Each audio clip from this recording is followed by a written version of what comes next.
Olá, boa tarde a todas as pessoas que nos acompanham. Eu quero, antes de tudo, cumprimentar quem nos acompanha aqui na pessoa da presidência do Tribunal Regional do Trabalho do Rio Grande do Norte. Quero também agradecer ao Piccoli pela oportunidade, creio eu que seja a terceira vez que participam dos eventos que ele, com muita excelência, pensa e executa. Houve, não sei se vocês acompanharam a programação, mas houve uma mudança de última hora, então, mais uma vez, o meu agradecimento se justifica, porque hoje não seria, em tese, o momento no qual eu falaria. Eu sou um intruso, provavelmente hoje a ideia era muito mais de negócio e inovação, terão que se contentar com algo de direito. Quem é da casa talvez goste um pouco mais, ou pelo menos entenda um pouco mais do que eu pretendo tratar aqui. Basicamente, senhores e senhoras, eu vou apresentar o livro, tá? Vou tratar de alguns elementos que estão descritos lá, mas também deixa eu marcar o meu tempo aqui, mas também vou mencionar dados que eu reputo mais importantes. Piccoli me falou em segredo, mas como eu não guardo esse tipo de segredo, que cada um de vocês vai receber um exemplar. Então, fico muito feliz com isso. Se porventura tiverem alguma crítica ou alguma colocação sobre o tema após lerem, podem me procurar, que a gente troca uma ideia numa boa. Bom, o livro tem como título Inteligência Artificial e Discriminação, Desafios e Soluções Legais para a Seleção de Trabalhadores. Ele é resultado da minha dissertação de mestrado na Universidade Federal do Pará, cujo foco foi voltado, obviamente, para trabalho e direitos humanos. Então, a abordagem do livro também vai seguir essa trilha voltada para os direitos humanos, apenas para que vocês tenham já uma prévia de que ele não é tão inovador assim quanto parece, embora toque num tema que eu reputo muito relevante. Como vocês podem ver, o livro foi baseado em uma pesquisa acadêmica, então ele trouxe a justificativa e um problema.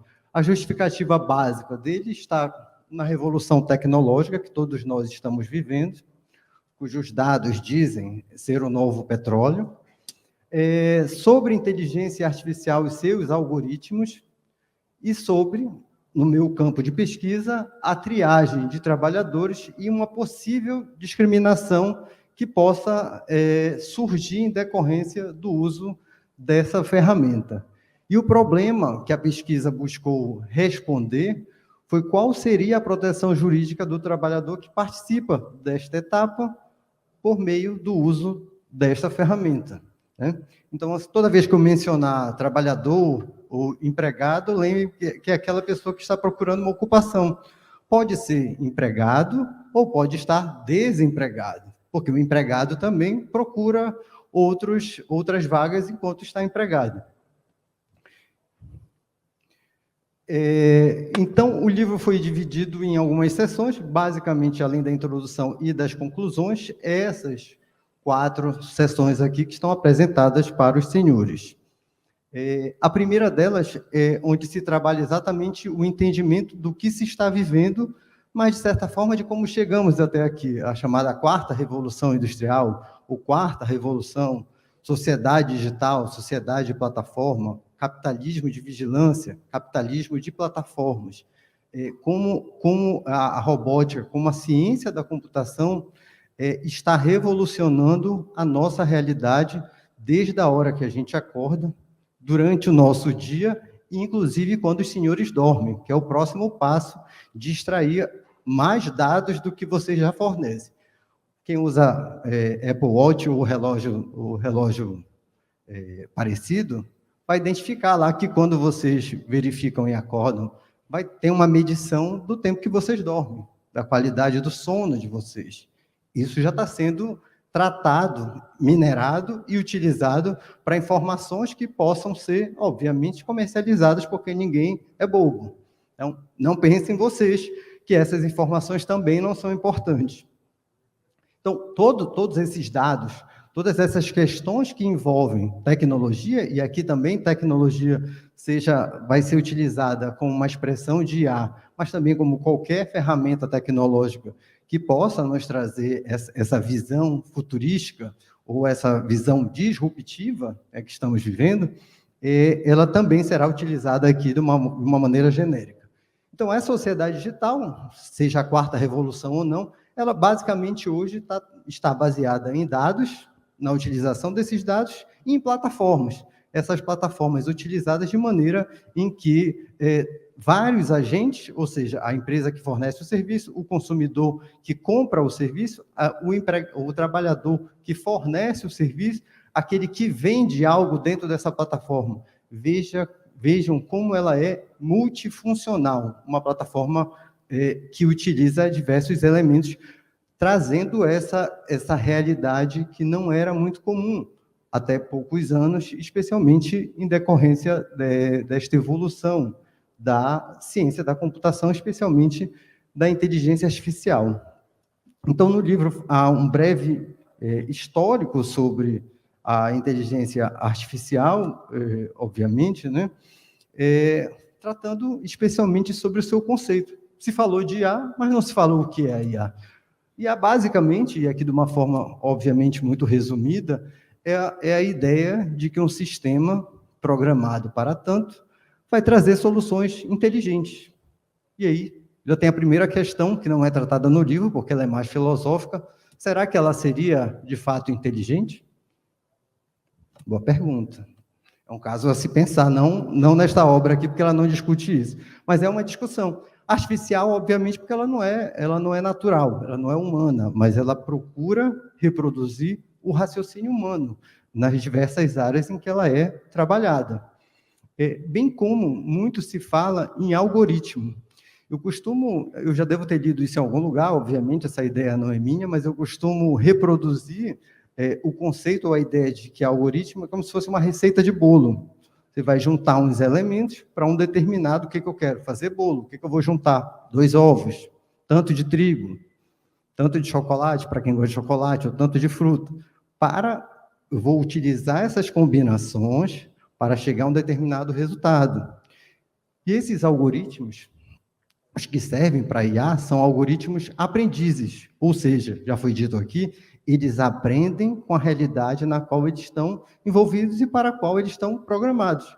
Então, o que o algoritmo vai fazer? Ele vai utilizar o dado e vai fazer uma leitura daquilo ali, conforme ele foi programado, e recomendar, predizer, sugerir aos senhores. É o que acontece quando vocês compram um livro na Amazon. Compra o primeiro, depois vai sugerir um segundo.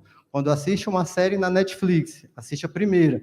Depois o sistema como tal, entendendo como as coisas funcionam, vai recomendar outras coisas que vocês podem ratificar aquilo ali, ou seja, para o algoritmo aquilo é uma recompensa de que ele está fazendo certo, ou não, quando você rejeita aquela informação. E dentro dessas sub-áreas da ciência da computação, que temos a IA, temos também o aprendizado de máquina, aprendizado profundo, são coisas que vocês já viram no dia a dia de vocês, como, por exemplo, a própria Netflix, eu já falei, é um aprendizado de máquina, e o aprendizado profundo é uma questão de camadas um pouco mais complexa, que exige um diferencial no uso da tecnologia, que seria reconhecimento facial, ou, por exemplo, utilização de carros autônomos. Isso tudo é para dizer que a gente já está devidamente envolvido com inteligência artificial, embora até nem se perceba o quanto se está envolvido. Para o capítulo 2, foi distribuída as informações de uma maneira que eu falei de inteligência artificial e discriminação. Por quê? Porque a discriminação é o foco que eu vou trabalhar ao final do tempo. E a gente também precisa saber o que seria discriminar. Discriminar pode ter mais de um sentido. O primeiro deles seria, não fui, mas gostaria de ter ido lá na praia de Ponta Negra, no Morro do Careca, que eu sei que tem muitos lugares legais.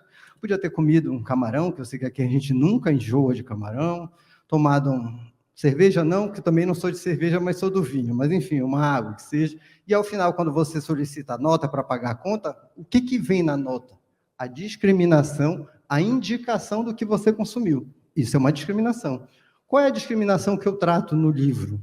É aquele ato em que você exclui, em que você afasta, em que você separa aquela pessoa ou determinado grupo de indivíduo por meio de uma distinção ilegítima. Ou seja, o critério que eu utilizo para separar, poderia fazer isso aqui, separando daqui, daqui e daqui, não é justo o suficiente para justificar, diferentemente da positiva que todos nós já conhecemos através das ações afirmativas. Essa eu procuro regular.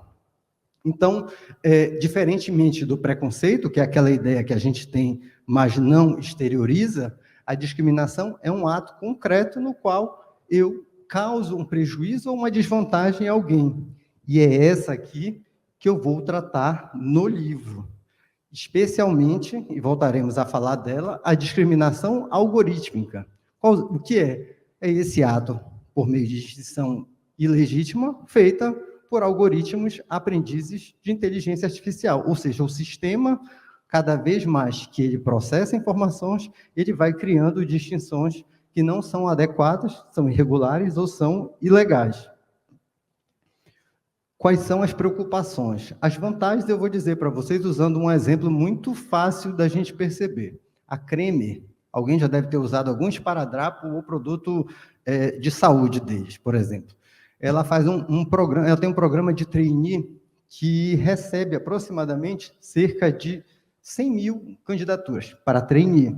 Imaginem quantas pessoas eu precisaria para avaliar o currículo de 100 mil candidatos. É inviável.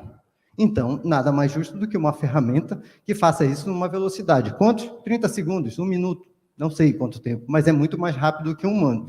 Então, é óbvio que as primeiras análises, os primeiros contatos com os currículos, não tem nenhum problema da inteligência artificial fazer. E depois, numa quantidade menor de candidatos, o humano vai se aproximar desses candidatos para fazer uma avaliação mais concreta do que eles precisam. Então, a empresa quer lucro, lógico, quer rapidez, quer produtividade, quer eficiência e quer os melhores talentos. A pergunta que fica é, para eu ter os melhores talentos, ou para eu fazer uma contratação, eu preciso exigir que esse candidato ou essa candidata fique nu virtualmente? A metáfora é boa, porque não é, se eu pensasse apenas ficar nu, é como se tirar a roupa. Ele mostra tudo, mas não mostra o que eu preciso saber. Porque para uma candidatura, para a percepção de aptidão e talento, a roupa não faz tanta diferença. Mas em termos de dados pessoais digitais, onde tudo basicamente está disponível nas redes, faz muita diferença.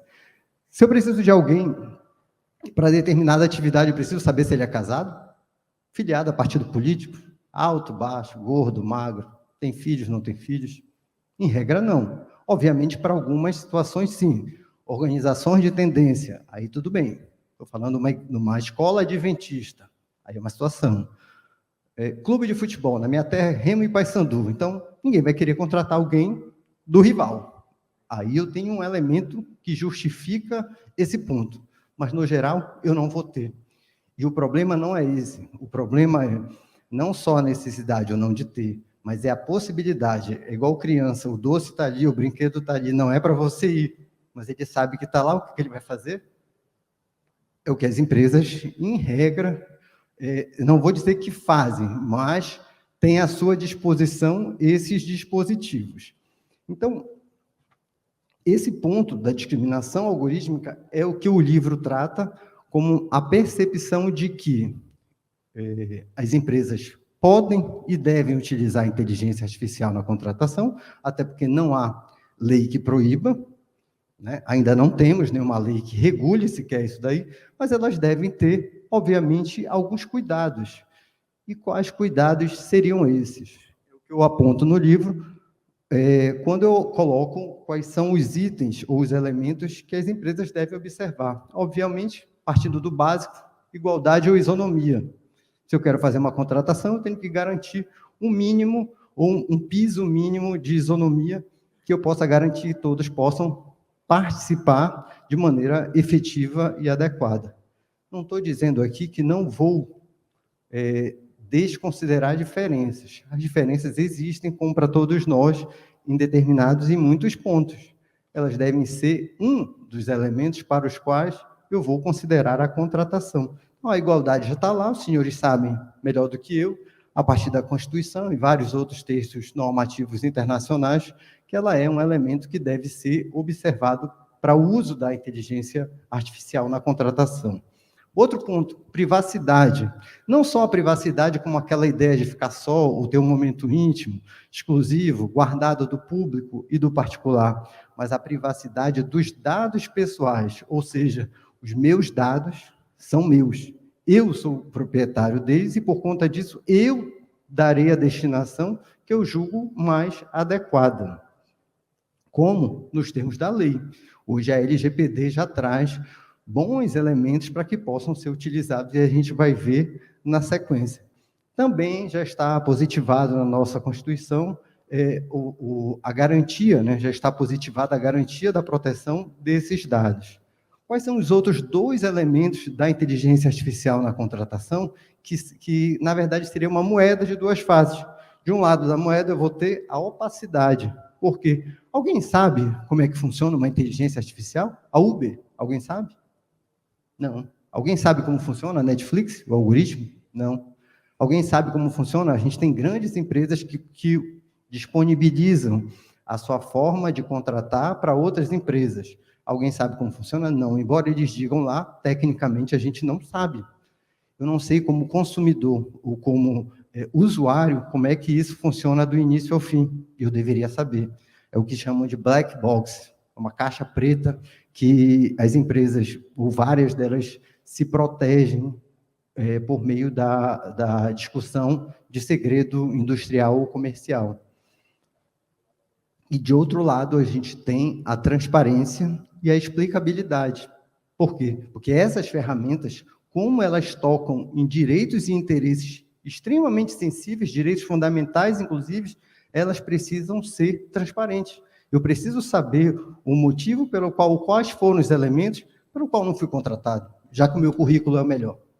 Eu preciso saber por que eu fui despedido, por exemplo, porque hoje já está também sendo usada para esse tipo. Eu preciso saber por que eu não fui promovido. Imaginem, juízes, colegas, ou servidores, vocês estão concorrendo a uma promoção. Quem está no interior, louco para vir para cá, ou para outro lugar maravilhoso desse estado, ou um juiz que já está há muito tempo, uma juíza, e o critério da análise da promoção vai ser feito por meio de inteligência artificial. O que vocês vão saber? Só o resultado final. Primeiro, segundo, terceiro, quarto e quinto. Acabou. Tem como discutir? Até tem. Agora, como é que essa resposta vem, que é uma outra forma que a gente precisa discutir.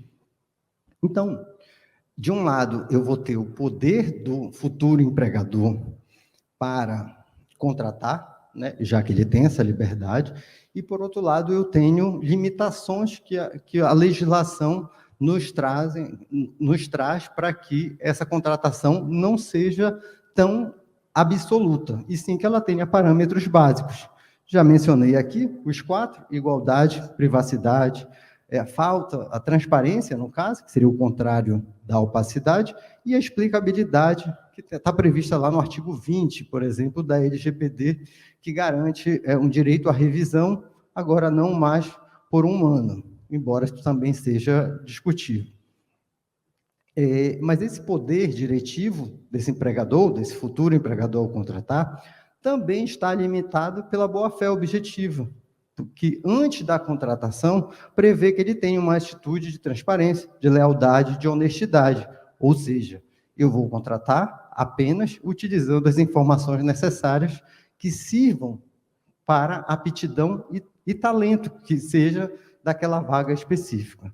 O que está acontecendo? Existem programas que fazem uma verdadeira varredura em tudo que está disponível na internet, quer você tenha colocado voluntário espontaneamente, ou quer tenha vazado por algum outro motivo. E essas informações estão sendo coletadas e utilizadas para a apreciação ou para a verificação desta concorrência ampla de vagas. Nem preciso dizer que essa concorrência em processo seletivo atualmente está muito maior e muito mais extensa pela facilidade do trabalho virtual. Então, gente do mundo inteiro se candidatando para várias vagas, a depender do tipo de atividade a ser utilizada. E o capítulo da discriminação algorítmica é exatamente essa percepção de que, embora os algoritmos possam ser usados, eles precisam ter uma limitação legal, que a gente ainda não tem de forma específica, mas já tem através das nossas leis nacionais, leis internacionais, inclusive, e parâmetros que a gente pode utilizar em combinação. Ou seja, esse trabalhador que se apresenta para uma vaga hoje, por meio de inteligência artificial, ele vai ter uma proteção na Constituição, convenções da OIT, especialmente a 111, que trata especificamente de discriminação, ou outras que mencionam menor, mulheres, enfim, outras condições.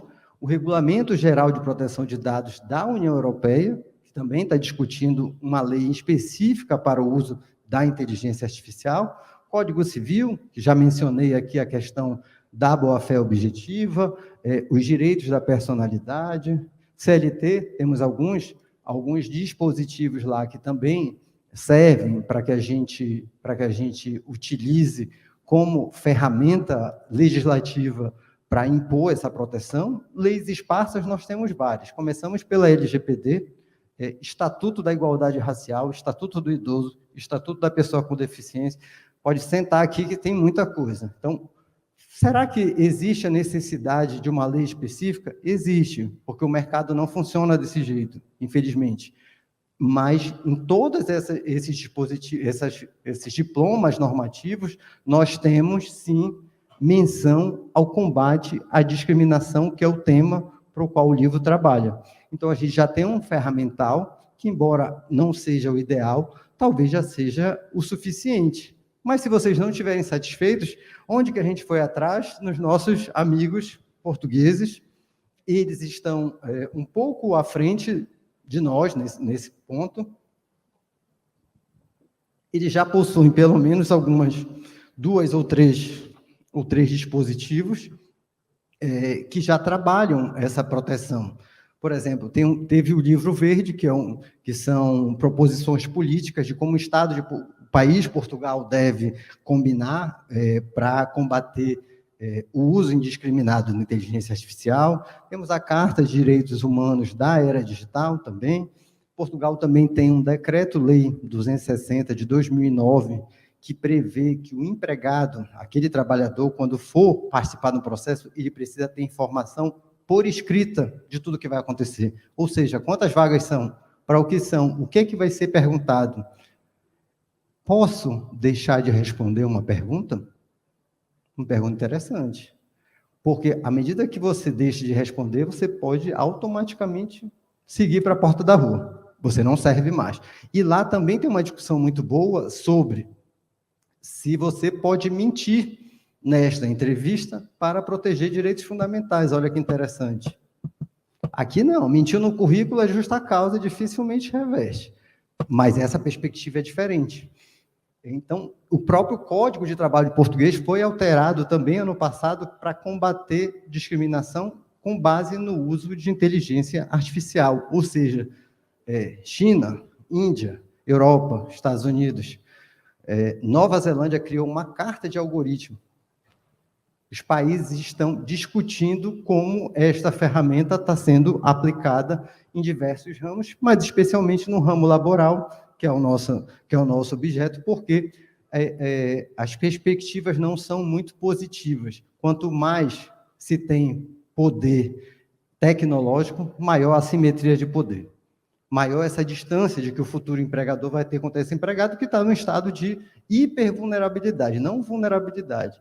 A tecnologia, a inteligência artificial, ela aumenta a vulnerabilidade, fazendo com que ela seja hiper e não mais simples. Por quê? Porque o conhecimento que as empresas vão ter é muito maior do que aquela pessoa vai poder decidir. Inclusive, se mencionar que tem testes e programas, foi até dito aqui, que eles visualizam ou identificam as suas emoções.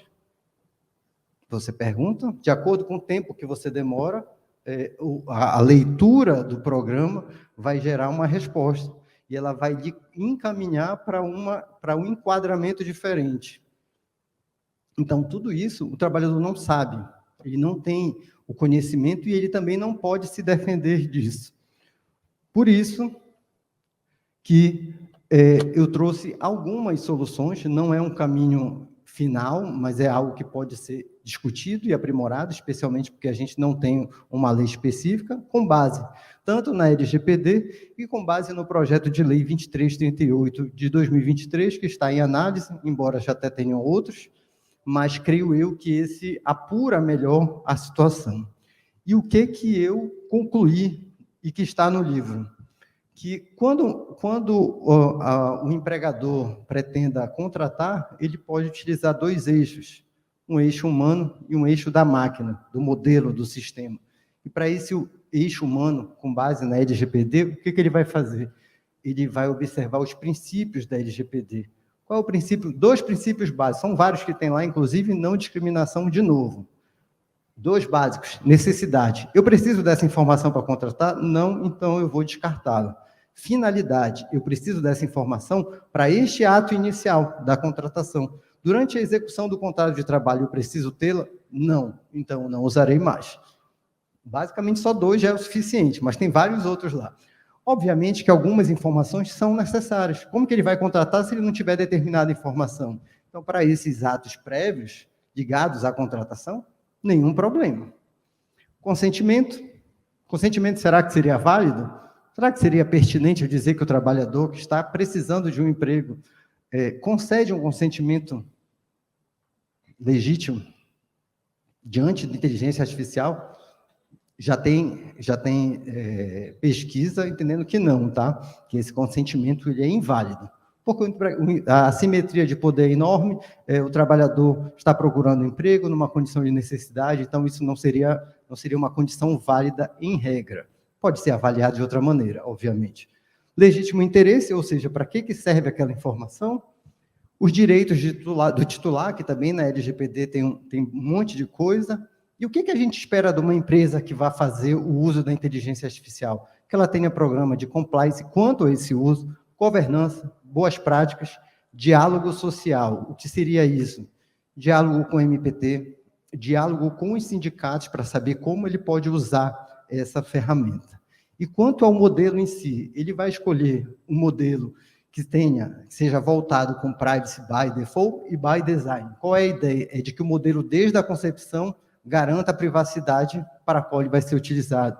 Que durante a execução durante o seu uso, melhor dizendo, ele já venha pré-programado para ser privado, para garantir essa privacidade. Eu precisaria como se fosse um microfone, já vem ligado.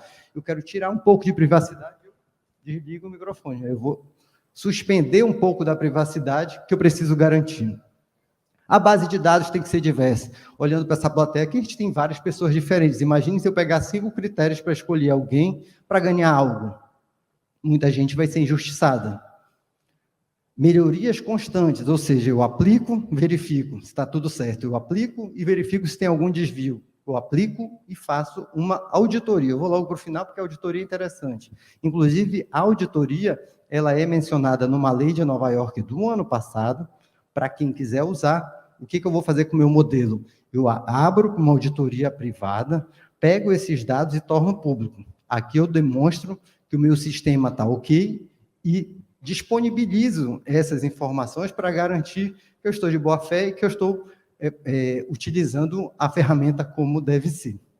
Ela também deve ser explicável, transparente, previsível. Vocês já devem ter ouvido falar sobre alucinação. O que é? São informações totalmente descabidas, sem contexto e sem conexão, perdão. Cuidado com o ChatGPT, que ele faz isso, tá? Então, verifiquem lá, revisem o que está escrito, para que essa ferramenta maravilhosa, vejam bem, não estou aqui para demonizar a inteligência artificial, embora entenda que o uso dela deva ser feito com muito cuidado, ela precisa respeitar os parâmetros básicos que nós temos no país. Por fim, o que eu quero no final, talvez como uma mensagem? é que ela seja usada e que todos fiquem alegres, não só as empresas, mas principalmente os trabalhadores, as pessoas. A gente vai falar muito aqui de pessoas, então que as pessoas sejam alvo da utilização ética dessa ferramenta. Ela já é um movimento global, no judiciário mesmo já temos muita participação e a tendência é aumentar cada vez mais. O que ela não pode é interferir e ultrapassar limites mínimos, básicos, que devem ser protegidos. E, por fim, que ela seja diversa e respeite as nossas diferenças. É isso, pessoal. Obrigado.